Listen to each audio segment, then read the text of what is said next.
بالله من الشيطان الرجيم بسم الله الرحمن الرحيم قال الله تبارك وتعالى في القرآن المجيد والفرقان الحميد سبحان الذي اسرا، پاک ہے وہ ذات الذي جس نے کیا کرایا کہ سیر کروائی. ہمارا ایک موضوع شروع تھا باقاعدہ پہلے سے ہی والا، تو اس میں ایک تو بات ہم نے یہ ذکر کی تھی کہ اللہ جل شانہ نے سیر کروائی ہے حضور خاتم النبیین صلی اللہ علیہ وسلم کو، اور آپ صلی اللہ علیہ وسلم کی اپنے پسندیدہ نام سے آپ کو نوازا گیا بھی عبدی ہی ہونے کے اعتبار سے، یعنی کہ بندہ خاص ہونے کی نسبت سے نوازا گیا.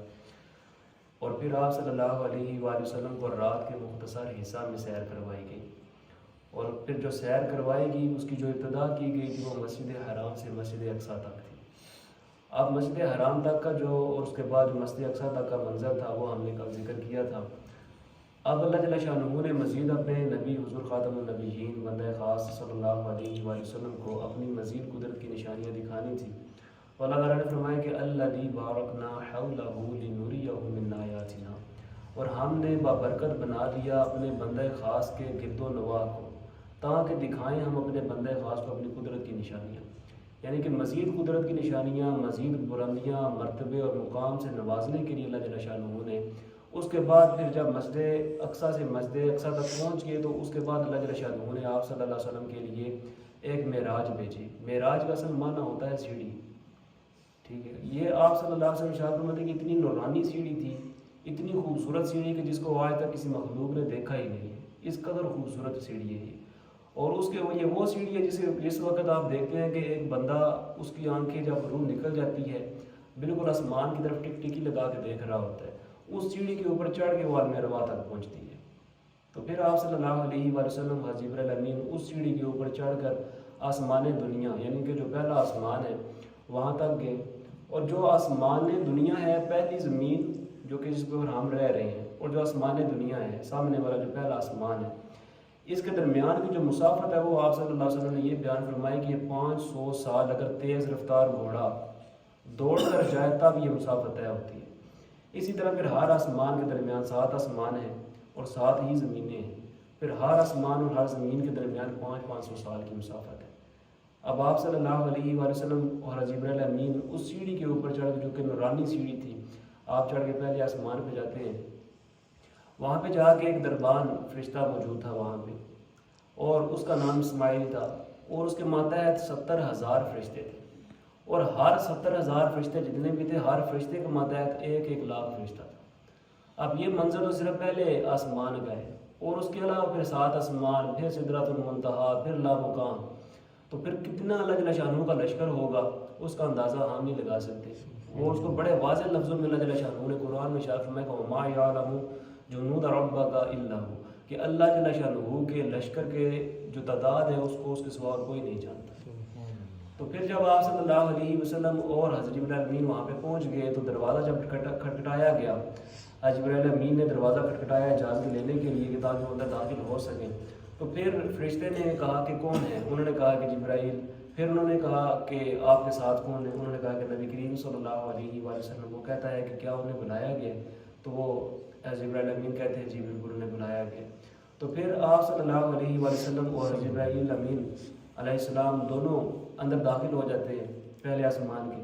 وہاں پہ جا کے دیکھتے ہیں کہ آدم علیہ السلام موجود ہیں، اور وہاں پہ جب پہنچتے دیکھتے ہیں کہ حضرت آدم علیہ السلام کو جس شکل میں اللہ جل شانہ نے پیدا کیا تھا، جس شکل میں بنایا تھا، اسی شکل میں وہ وہاں پہ موجود تھے. تو پھر آپ صلی اللہ علیہ وآلہ وسلم کو پہلے تعارف کرایا جبرائیل امین نے کہ یہ آپ کے والد ہیں، کیونکہ آدم علیہ السلام تمام انسانیت جتنے انبیاء علیہ السلام آئے ہیں، ٹھیک ہے، ان سب کے دنیا میں آنے کا تو سبب ہے، اس اعتبار سے آپ والد ہیں.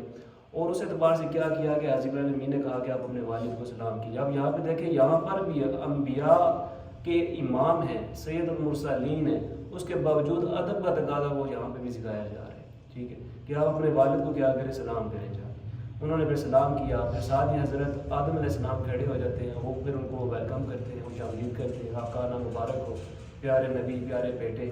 ان الفاظ سے انہوں نے ان کا استقبال کیا.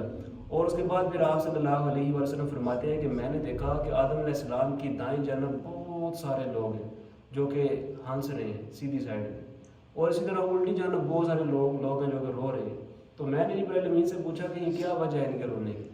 تو وہ عرض کرنے لگے کہ یہ جو سیدھی سائڈ پہ آپ کو نظر آ رہے ہیں یہ اصل میں وہ لوگ ہیں جو کہ عنصر جنت، وہ یہ جنتی لوگ ہیں، اس لیے یہ وہ لوگ عنصر ہیں۔ اور جو آپ کو الٹی جانب نظر آ رہی ہے سارے رو رہے ہیں، سب کے سب جہنمی ہیں، اس وجہ سے وہ رو رہے ہیں۔ اور ایک روایت کے مطابق یہ ہے کہ آپ کے سامنے روح پیش کی جاتی ہے، اگر کوئی نیک بخت ہوتا، اچھا اعمال کرنے والا ہوتا، اس کی روح اگر پیش کی جاتی تو وہ کہتا کہ حضرت علیہ السلام اس کے بارے میں کہتے کہ اس کو جاؤ علیین میں چھوڑو، علیین جنت کا ایک ٹھکانہ ہے، اس میں جا کے اس کو چھوڑو۔ اگر بری روح پیش کی جاتی فرماتا کہ یہ بدبخت ہے، شقی ہے، شقاوت ہے اس میں، اس کو سجین میں چھوڑو۔ سجین جو ہے یہ اصل میں جہنم کا ایکڑ ہے، اس کے اندر اس کو ڈال دیا جاتا ہے۔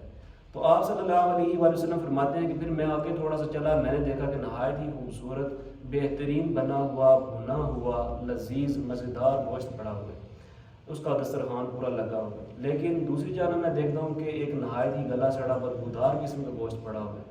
لوگ اس پاکیزہ اور حلال قسم کے گوشت کو چھوڑ کے اس گلے سڑے گوشت کی طرف جا رہے ہیں، اس کو کھا رہے ہیں۔ تو میں نے جبرائیل امین سے پوچھا کہ جبرائیل یہ کون لوگ؟ انہوں نے عرض کی یا رسول اللہ صلی اللہ علیہ وسلم یہ آپ کی امت کے وہ لوگ ہیں جو حلال کو چھوڑ کے حرام کی طرف جاتے ہیں، ٹھیک ہے۔ تو یہ دنیا میں ہی آپ صلی اللہ علیہ وسلم نے ایسے لوگوں کے وہ مقامات جہاں پہ ان کو عذاب جاریہ کے سلاسل جو تھے ان کا اظہار فرما دیا کہ یہ معاملہ ان کے ساتھ جاری ہے۔ باقی جہنم کے جو سلاسل وہ ہی بات کے ہیں نا، وہ مراتب بھی بات کی ہے۔ پھر جہنم کے اپنے اپنے مرتبے ہر کیٹیگری ہر گناہ کے اعتبار سے، ٹھیک ہے، اس کو مختلف مرتبوں میں رکھا گیا۔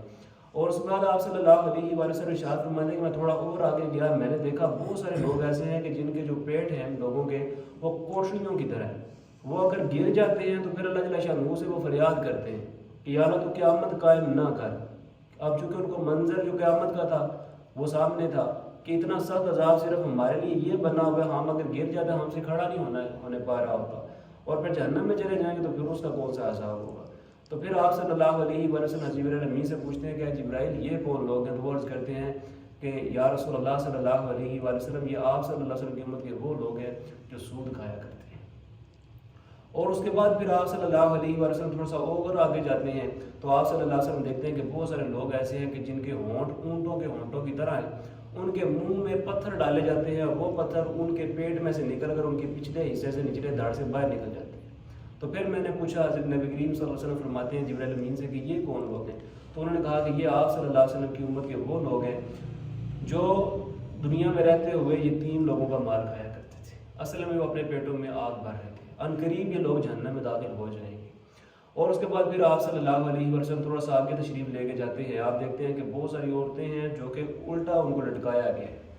ان کے بارے میں نبی کریم صلی اللہ علیہ وسلم نے پوچھا کہ یہ کون لوگ ہیں؟ فرمایا کہ یہ وہ ہوتے ہیں جو کہ دنیا میں فاحشہ تھی، جو زانیہ تھی، زنا کیا کرتی تھی۔ اب ظاہر سی بات ہے یہاں پہ بڑا باریک سا نقطہ ہے، کیونکہ اس ضمن میں دیکھا جائے ایک نوع انسانی جو ہے نا وہ بڑے پردے میں آ جاتی ہے۔ اب زنا اس نے عورت نے عورت ساتھ تو نہیں کرنا نا، ٹھیک ہے، وہ کسی مرد کے ساتھ ہی کرنا ہے۔ تو اس لیے اللہ جل شانہ نے ارشاد فرمایا کہ وَلَا تَقْرَبُوا الزِّنَا، زنا کے قریب بھی نہ جاؤ، ٹھیک، اور بھی بہت ساری وعیدات اس پہ پیش کی گئی ہیں، احادیث بہت ساری موجود ہیں۔ تو ایسے اسباب، ایسے لوگ خاص طور پہ جو شریر النفس ہوتے ہیں، اللہ جل شانہ ہمیں ان سے محفوظ فرمائے، ٹھیک ہے، ان کا تو معاملہ اس طرح کا ہوتا ہے، ٹھیک ہے، لیکن ایمان جان مال جو ہوتی ہے یہ آنے والی چیز ہوتی ہے، اپنے ایمان کی حفاظت بندہ خود کرتا ہے۔ تو پھر نبی کریم صلی اللہ علیہ وسلم تھوڑا سا آگے تشریف لے کے جاتے ہیں، آپ صلی اللہ علیہ وسلم دیکھتے ہیں کہ لوگوں کے پہلوؤں میں سے فرشتے گوشت کاٹ کاٹ کے انہی کے منہ میں ڈال رہے ہیں، انہی کا گوشت انہی کے منہ میں ڈال رہے ہیں۔ تو پھر جبرائیل امین سے نبی کریم صلی اللہ علیہ وسلم پوچھتے ہیں کہ جبرائیل یہ کون لوگ ہیں؟ وہ عرض کرتے ہیں یا رسول اللہ صلی اللہ علیہ وآلہ وسلم یہ آپ صلی اللہ علیہ وسلم کی امت کے وہ لوگ ہیں جو دنیا میں لوگوں کا گوشت کھایا کرتے تھے، یعنی کہ غیبت کیا کرتے تھے۔ اور فرشتے ان کو کہہ رہے تھے کہ اپنا یہ لوگ گوشت منہ میں کھاؤ ڈالو جو دنیا میں تم لوگوں اپنے مسلمان بھائی کا گوشت کھایا کرتے تھے، جیسا اللہ تعالیٰ نے قرآن میں فرمایا ہے کہ وَلَا يَغْتَبْ بَعْضُكُمْ بَعْضًا أَيُحِبُّ أَحَدُكُمْ أَن يَأْكُلَ لَحْمَ أَخِيهِ مَيْتًا فَكَرِهْتُمُوهُ، اور ایک دوسرے کی غیبت نہ کیا کرو، کیا پسند کرتا ہے تم میں سے کوئی شخص اپنے مردہ بھائی کا گوشت کھائے، ٹھیک ہے۔ تو وہ پہلے دنیا میں اللہ تعالیٰ نے آگاہ کر دیا، لیکن وہ معاملہ جو عذاب جاریہ کے طور پہ اب بھی جاری ہے اس سے بھی نبی کریم صلی اللہ علیہ وسلم نے معراج کی تحفہ میں جا کے بھی ہمیں بتا دیا کہ یہ معاملہ ہے، اس لیے بعد سے رہنا ہی ہمارے لیے بہتری ہے۔ تو پھر آپ صلی اللہ علیہ وسلم تھوڑا سا آگے تشریف لے کے جاتے ہیں، آپ دیکھتے ہیں کہ بہت سارے لوگ ایسے ہیں جن کے سروں کے اوپر فرشتے پتھر مارتے ہیں اور سر ان کا بالکل ملیا میٹ ہو جاتا ہے، چٹ ہو جاتا ہے، پس جاتا ہے، وہ پتھر دوبارہ اٹھاتے ہیں، سر ان کو دوبارہ ہٹاتے ہیں، بالکل درست ہو جاتا ہے سر، لیکن ان کو وہ سر ہٹانے کی مہلت نہیں ملتی، دوبارہ پھر پتھر مار دیا جاتا ہے، یعنی کہ وہ بھی عذاب جاریہ۔ تو پھر آپ صلی اللہ علیہ وآلہ وسلم پوچھتے ہیں جبرائیل یہ کون لوگ ہیں؟ وہ کہتے ہیں کہ یا رسول اللہ صلی اللہ علیہ وآلہ وسلم یہ آپ صلی اللہ علیہ وسلم کی امت کے وہ لوگ ہیں جو فرض نمازوں میں سستی کرتے ہیں، ان کے سار بوجھل ہو جاتے تھے، بھاری ہو جاتے تھے۔ اب وہ دیکھیں سارے پھر ہلکے کیسے ہوتے ہیں۔ اللہ جل شانہ نے قرآن میں یہی فرمایا کہ وَيْلٌ لِّلْمُصَلِّينَ الَّذِينَ هُمْ عَنْ صَلَاتِهِمْ سَاهُونَ، ہلاکت ہے ان نمازیوں کے لیے جو نمازوں میں سستی کرتے ہیں۔ آپ سستی کیا ہے؟ ایک تو یہ کہ لیٹ کر کے پڑھنا، اگر آ گئی ہیں ٹھیک ہے، پھر اس کا صحیح طریقے سے ادا نہ کرنا، خشوع و خضوع کو قائم نہ رکھنا، نماز سیکھنی نہیں ہے، نماز کے جو فرائض واجبات سنت ہیں ان کے بارے میں علم نہیں سیکھنا ہے، ٹھیک ہے، آپ طہارت اس کی بنیاد پہ ہے، ٹھیک ہے، طہارت کے مسائل نہیں سیکھنے ہیں۔ یہ سارا ایسے نہیں کہہ دیا گیا جناب قیامت والے دن پہلا سوال جو نماز کے بارے میں ہونا ہے، اگر وہ پوری نکل آئے تو سارے معاملات سیدھے ہو سکتے ہیں۔ تو اس کے پیچھے بہت بڑی وجہ ہے۔ تو اس لیے ہم یہاں پہ جو بھی مسئلہ سیکھ رہے ہوتے ہیں، جو معاملات کر رہے ہوتے ہیں، وہ سارے کے سارے ہمارے لیے نہایت اہم ہیں، بہت ضروری ہیں، ٹھیک ہے۔ تو یہ پہلے آسمان کا سارا پس منظر تھا جو کہ آپ صلی اللہ علیہ وسلم نے بیان فرمایا، اور انشاءاللہ ہم کل باقی جو آسمان ہیں ان کی طرف جائیں گے۔ اللہ تعالیٰ عمل اور سمجھ کی توفیق عطا فرمائے، آمین۔